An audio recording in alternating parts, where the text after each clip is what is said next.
Hi, everyone. Welcome to Crossing the Threshold with leadership coaches James Wilson Jr. and J.C. Fowler, a podcast for mission-driven leaders navigating what's next in life and leadership without losing what matters most. You ever been grateful and stressed at the same time? Overwhelmed and excited in the same week? That's real life, and that's real leadership. So here's where we're going today. Leading yourself when you're holding more than one emotion at once. Dude, that's so good. It's brilliant, man. It's brilliant.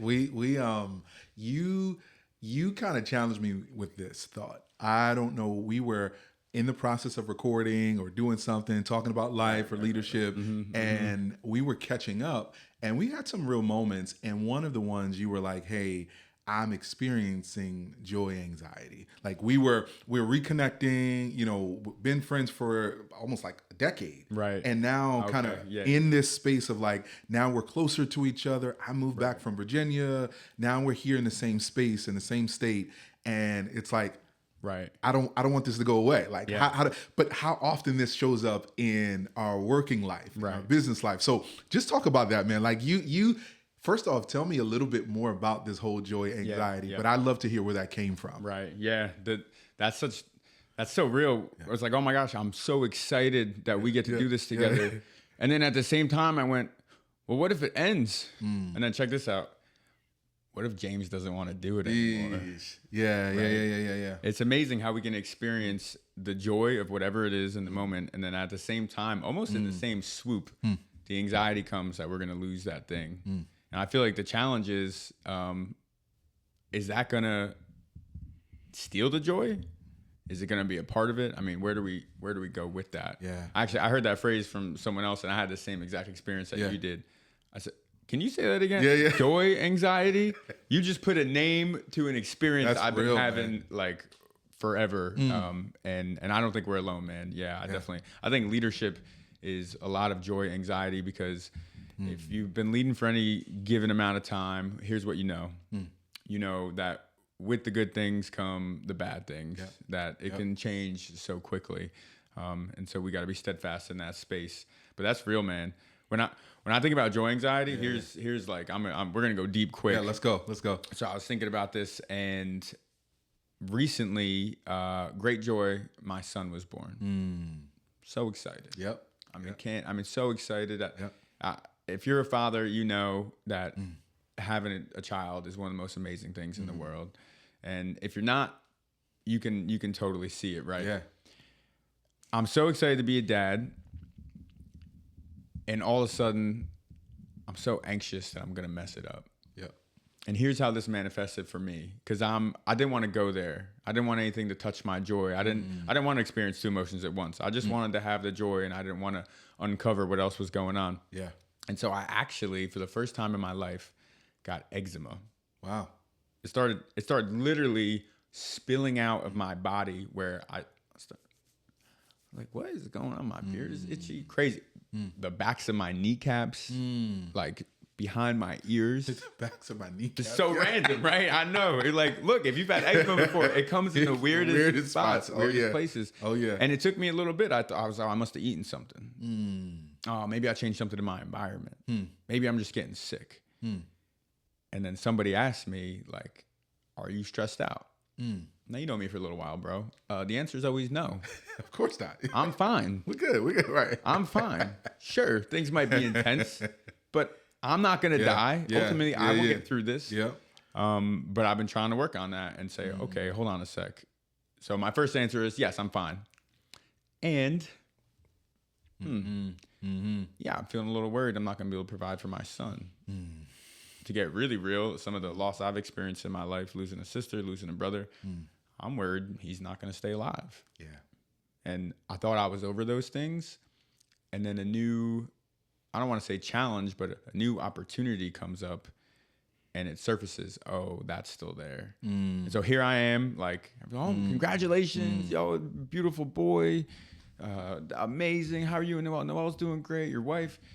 And then I'm over here having eczema. Itching. Dude. Yeah. That's wild. It's crazy that I heard, I think his name is Kurt Thompson. said something along the lines of anxiety is anticipated abandonment. Right? Wow. Anxiety is anticipated abandonment. Okay. I kind of want to peel back a little bit, man. Just not, we ain't in therapy. Neither of us are therapists or coaches, but we are coaches. And I think about this too. You've got, you're itching behind your kneecaps. And this itch was tied to something deeper and greater, and just kind of thinking through, what were you expecting to be abandoned? Like who are you expecting was going to abandon you? Yeah, right. Yeah. That resonates in the space of, over the course of my life, people have left abruptly. And that's not even just with my family, right? That happens in my leadership at work. Yeah. Like, oh, wow, I thought you were going to be around for a while and now you're gone. And so I think immediately it was like, well, what if, not that my son would like abandon me intentionally, but what if he left? But here's the one that got me that I didn't expect is I started to be afraid that Noelle might leave. Here's why. Because we're married, no kids. And I still had this little self-reliance thing where if she left, I'd be devastated. I love my wife. I mean, so much. But I would be okay. I got it. You know what I can't do without her? I can't raise my son in the way that I want. I can't lead my family in the way that I want. I can't provide health and wholeness for him in the way that I would want, because what I want is for us to do that together. And there are things that she can do, like breastfeeding. That's not in the cards for me. I'm not even going to try it. Let's not do that. And so I started to realize like, oh, wow. And so I think what it taught me in that space is the joy and anxiety were like right there together. Is that I don't have another option other than to not be self-reliant. That's just a mirage. That's just an illusion, right? It's like, no. I have to rely on my wife in the same way that I have to rely on my team. And whether that's a direct report or a supervisor, I mean, there is no real self-reliance, at least not if we want to build something bigger than ourselves. Right. That's, what I hear you saying is a couple of things. One is for leaders that are navigating this in real time, it's that two truths can be true at the exact same time. Right? Like I can be super excited about this opportunity and also terrified. I can be in the process of birthing something, right? So maybe you're not a father, maybe you're a mother, maybe you're not a parent at all. Maybe it's like, hey, I've built this business or I've built this situation. I'm leading this team. We've started this initiative, whatever it is. And the reality is I'm birthing something, I'm building something, but I'm also anxious that it could lose at any time. Like it's the sense that, is this just sand? Is it going to come? Like, is this sinking sand? Like that's real. Two truths can be true at the same time. I think it's also good on you that you are acknowledging the fact that it's true. Because what I also hear in the story is that often as leaders, we will avoid what's really happening, right? We avoid reality. And fantasy is really easy to jump into, is really easy to, ascribe to and say, hey, I'm going to stake my thing in the ground here. But to acknowledge the fact that, no, I'm not a superhero. You know what I'm saying? Like, and you and I talk often, but the reality is how do we lead without losing ourselves? And I think that's one of the challenges with leaders is that we often, was it Jim Collins, right? Good to Great. Brutal honesty, right? We've got to hack, like face the facts. And that makes sense in a business context. But I think leaders don't often face the facts of their internal context as well. And I think you're saying, hey, I actually am taking a look at my internal context because I know that in doing this internal investigation, it also is going to influence my leadership. Because you said something that I thought was really interesting. You said, man, in other words, it's a risk. Leading is a risk. Like there's going to be some people who leave. There's going to be some things that change. But I've got to actually have, another word I heard you were saying is interdependence. Yep. It's that Right. if I'm stepping into a new initiative, if I'm birthing something, Right. if I'm building something, yeah, there's this joy, anxiety, but what actually soothes some of the anxiety is not the abandonment, but it's the assistance of someone else. Right. It's actually, hey, I got my wife here. I can't breastfeed. She can. Right. But there's certain things that you do that actually take some weight off of her too. And I just think about even in our relationship. First of all, I ain't going nowhere. Like we're good. Like, you know, we if we've got to make it work virtually, we're gonna make it work. That's right. That's right. But the idea is you and I have this complementary type of relationship where it's like you're good at some things that I'm not good at. I'm good at some things that you still growing at. I think that's the beauty of it. Like but it's also to say that there's a risk. Like there could be some time where we don't talk to each other for a while. And I think I could go into a whole nother direction, but I wanted to kind of peel back some of the layers. What, as you were kind of listening to your own self-talk, like what was jumping out for you? Yeah, I'm thinking, it's worth the risk, right? Yeah. And there is no way around it, right? Just because we don't want to admit it's true, that doesn't make it false, right? And so here we are almost tying our hand behind our back because we are experiencing this thing. Yeah. And sure, it'd be easier to compartmentalize and not name it. Yeah. But here's what we know. Whether it's anxiety, whether it's fear, that stuff leaks, right? We think, good, I can bottle it up. You can bottle it up as much as you want. That stuff leaks. But if you keep the cork on it long enough, that stuff explodes. And all of a sudden, you say, what happened? I know you were talking about a panic attack you experienced on your leadership journey. Yeah, man. And all of a sudden, you're like, I don't have panic attacks. Yeah. What's going on? I don't deal with anxiety. And it's sort of like, hey, let me get your attention. There's some stuff that is unaddressed. And so, I really feel like it is tying our hand behind our back. And I think it takes courage, man. Yeah, that's real. Like, I think it takes real courage. As you were talking about experiencing these emotions, I think it takes courage to name that we have them. And I think even just like our aim, our target is we want to be like full spectrum human beings, the whole range of human emotion. That is critical to leadership, right? I think as Craig Rochelle will say, leaders will be inspired by your strengths, but they will connect with your weaknesses. Absolutely. It's like, well, I don't have any weaknesses. Oh, I don't even feel those emotions. Like, oh, you're just a robot. And I think today we have this modern obsession with stoicism. Yes. And it's a pendulum, right? Yes. It's a pendulum because we went into like, even like people's view of like a higher power was moralistic therapeutic deism, right? Like if there's a God, that God is just gonna give me therapy and make me feel good. That's it. Right? And then we went deep into therapy and hey, big fan of therapy. Yep. That's awesome. Yep. But it was all about articulating your emotions, and we sort of pendulum swung. And of course, as it does, swung too far. Yeah. Now I feel like we're on the backswing. Yeah. And of course, we're coming too far. And so now it's like, did you know about stoicism? You don't have to feel anything. Right. And I'm like, wait a second. Tell me how you're going to lead real people with real emotions and real hearts. If the only emotion you can name is joy, happiness, excitement, enthusiasm, maybe some anger, because that's kind of tough. That's okay. Yeah. But sadness, anxiety, fear. So that's why I'm like, the pendulum is swifting, and I think it's doing a disservice to our leaders, but also, I mean, this is your area of expertise. People are burning out. Yeah. Right. Yeah, burning out, and I think that's really powerful, that we're burning out because we are functioning in a way that we weren't created or designed to function in. Right.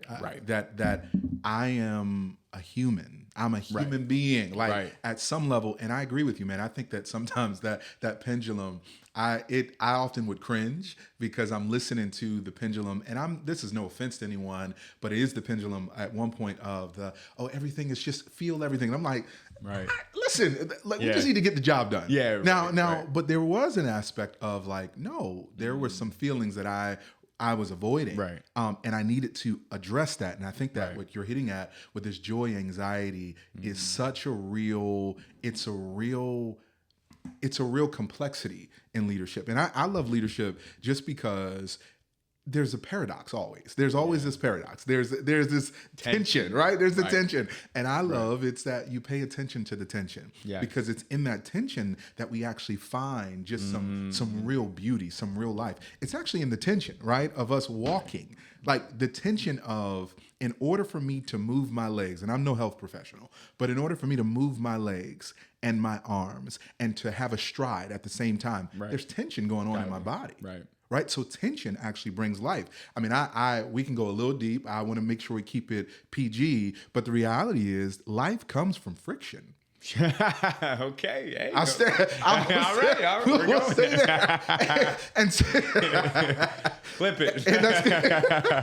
And we'll stay there. But I mean, the reality is life comes from friction. Right. And we have to be able to, as leaders, understand the complexity of leading people, of being my own person, but also that there's friction. And if I can figure out how to navigate the friction, I can actually find something that's really beautiful, something that you often are working on. You spend a lot of time figuring out people puzzles. Sure, right. And what I love about the work you do is you're always looking at team dynamics to say, how could these people who would normally bring so much friction and so much frustration, how do we get them to work together to build something beautiful? Yeah, let me touch on that. 'Cause you know what? It isn't. You're right. Tensions are meant to be managed, not meant to be resolved. Right. Yeah. Because if you resolve the tension of I'm a father and a CEO, I'm a father and I'm a director, I'm a father and I work at this place. The way that you resolve that tension of where you're going to spend your time is either quit your job or quit your family. Yeah. And if you quit your job, you ain't going to be providing much for your family, right? That's right. That idea, yeah. But thinking about that tensions are meant to be managed and not resolved, I feel like that is the space of maturity we want to bring people to. In team dynamics, we don't want no friction. Yep. Right. There's this continuum. Patrick Lencioni, the Table Group, talk about this conflict continuum, where on one side you have artificial harmony. Yeah. No friction. Yeah. No tension. Well, no spoken tension. Yep. Right. Silence is violence. More Yep. Silence is violence. It's more so spoken in the hallway, right, and like in a couple people's ears, right. So artificial harmony. On the other side of the conflict continuum, you have hell. Everybody is mean, yelling at each other, and it's enough friction to break people, right? Like you want people to bend, not break. That's it. Okay, so where are we supposed to be? Yeah. And he would say, and I would agree, that we want to be one step past the middle, or one step before the middle. So if we got artificial harmony, we got hell on this side. We want the level of conflict to be right here. Because what's going to happen is if there's good conflict and there's friction and there's tension, we're going to take it a step too far sometimes. Yeah. We're going to step over the line. Yeah. And that's one step towards hell. That's what makes it scary. But then you get to say, hey, please forgive me. Yeah. I was excited about this thing and I took it too serious. Yeah. Right? Yeah. Yeah. And so the reason we need that is because if you have a team that isn't experiencing any conflict, well, then there's no commitment. No one's really voicing their opinions. No one's really buying in. You're not coming up with the best decisions. You're definitely not earning trust by saying, oh, wow, like James and I had this engagement. It's more just kind of we stay in our lane. You become more like a golf team than you do a basketball team. Yeah. Right? Yeah. And so you need that. You need to experience those things both at once. It's like I can really love you and appreciate you and think you're a great leader, and I can disagree with you. Yeah. And wow. yeah. Yeah. I mean, talk about leading to the next level. Yeah. Otherwise, we're stuck. Right? Yeah. And you as a leader have to be comfortable with the idea of I live in the space of right? There's I am a great leader and I still have blind spots. Yes. Yes, I'm great at this and I'm not that great at this. Right. Right. And I think it's really you hit something that really got me, is that if we don't address that tension, if we don't really pay attention to it, if we're trying to avoid it, right, the artificial harmony, we'll often drive others, right, into spaces that are unhealthy. We'll drive those people to hell, right? Essentially, you trying, because what we're trying to do is trying to control. I'm trying to control the outcome. Right. And in trying to control the outcome, I'm driving people away, essentially. Right. So if anxiety is anticipated abandonment, and I'm trying to avoid the abandonment, now I'm trying to fabricate and put together this team that's not really a team at all. Right. Or I'm trying to put together a life that's not really a life at all. I'm forcing things to be in, because I think that's a difference, man, right? You can have tension, but when we're trying to force something. That's not the friction we're talking about. That's I don't even know how to describe that. That is it's just misalignment, right? It's one of those things where it's like, no, you need to pay attention. So you hit on it. It's like we need to take a step back and not be so hard pressed to get to a result that we miss the fact that, hey, I'm probably not driving this the way it should be, or maybe I don't need to drive at all. Like, you follow what I'm saying? Like, there's leaders. I'm hitting on something where I remember experiencing this, where I say it this way. So it's something called forced empathy. So I show up. I'm trying to lead a meeting. I've got this super exciting, like, I just love doing this, and I want people to experience the same thing that I'm experiencing, but I'm also carrying this joy, anxiety, like, oh my gosh, I don't know if it's going to work. I show up to the meeting and I say to this person, or I say to the staff that I'm leading at the time, I said, man, don't we all feel this? Like, isn't everybody feeling this like this? And someone that I didn't expect her to say it, she said, no, that's just you. Oh. Yeah. Right. Okay. So what I had done is I had projected my emotion onto others, right? And I called it empathy. And it's like, no, that was forced empathy. I didn't pay attention to the emotions that were happening in me. And so like you said, the anxiety started to bubble up because now I'm trying to force emotions on them or empathy on them. And now I'm in a spot where I'm super vulnerable because it's like, oh, they're not buying this. They're not getting this at all. This is, dude. It's so. Anyways, I've got so many stories that I thought about this. When I'm feeling those two tension moments, if I'm not paying attention to the tension, I'll lose it. There's something else I want you to hit on before we get out of here, though. The idea of how do you navigate some of that? You know, if you're experiencing joy, anxiety, how do you get to joy? Because that's what we want to experience. No, totally. Yeah, I was thinking about this kind of image of when these emotions live in tension, even when we live in tension with one another, these roles that we play, is that the only way you can live in tension with something is if those things are connected, right? Otherwise, they're just separate. There's no tension. And so to kind of reframe it and not see it as, oh, this is bad that I have joy and anxiety, that I'm angry and excited. But the idea, like, no, actually, that means you're in a good space. You're in the right space. So I think even just reframing the whole thing, like, there's not something wrong with you if you're leading and that's what you're experiencing. If that's what it's coming out in your meeting, if that's what the relationship with whatever your partner is happening. So reframing it, but then also, and you hit on this, naming it. Reframe, name, because at the end of the day, like, it leaks. It will leak, or it will explode, or we will implode. And so the idea to name it, and I feel like in that space, what are those? When you work with an organization, you cultivate those communities where, say, what do you call that? For me, it's like belonging circles, right? Or learning labs. These two things. Yeah. Okay, so these spaces where we have people that we can trust. Maybe there's a facilitator, maybe not, like whatever. And we're able to actually name things. And you gave me this phrase I thought was awesome. The idea that there is, we want to create a brave space. A space where people can say things. And that takes time. And I would say to any leader listening right now, and we know this, that the only way that we can do that is by modeling it ourselves. That's it, man. So we got to reframe it. We got to name it. And then we absolutely have to model it once we invite people into it. I love it, man. I almost feel like I just capturing it, your 3 points. It's right. It's a reframe, name, and the last part was model it, right? And I would say built into that is find a space you can do it safely, right? Like that the for the space, leader. For the leader, it's going to benefit your team, for you to have a space that you can actually reframe, because you and I know, like, you can't use your team as your therapy session. No. You can't use your platform as your therapy session. Like, you've got to figure out how to do that in private, so that you can now show up better in public. So good. So reframe, name it, model it in a safe space. That's good. So JC, we were trying to think through last week or the last episode. What's the closing thought? Closing thoughts. Here's mine. You can feel more than one thing at the same time and still lead well and still lead with intention. What about you? What do you got?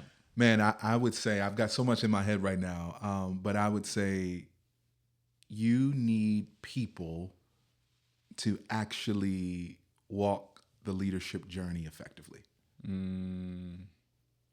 Yeah. Yeah. We can't do it alone. You can't do it alone. Yeah. All right. Here's a challenge. Here's how you can cross the threshold this week. Might seem simple, might even seem silly. Do this. Name 2 emotions you're experiencing this week. That's it. That's the beginning. Like, I don't need to do that. Watch, see what happens. You will cross the threshold from immaturity to maturity, to being able to lead well and to lead without losing yourself. Yeah. It's good, man. Yeah, it's good, bro. Thanks for watching Crossing the Threshold with James Wilson Jr. and JC Fowler. If this helped you take a step forward, like, subscribe, and share it with another mission-driven leader navigating their own threshold moment. Until next time, keep moving forward with courage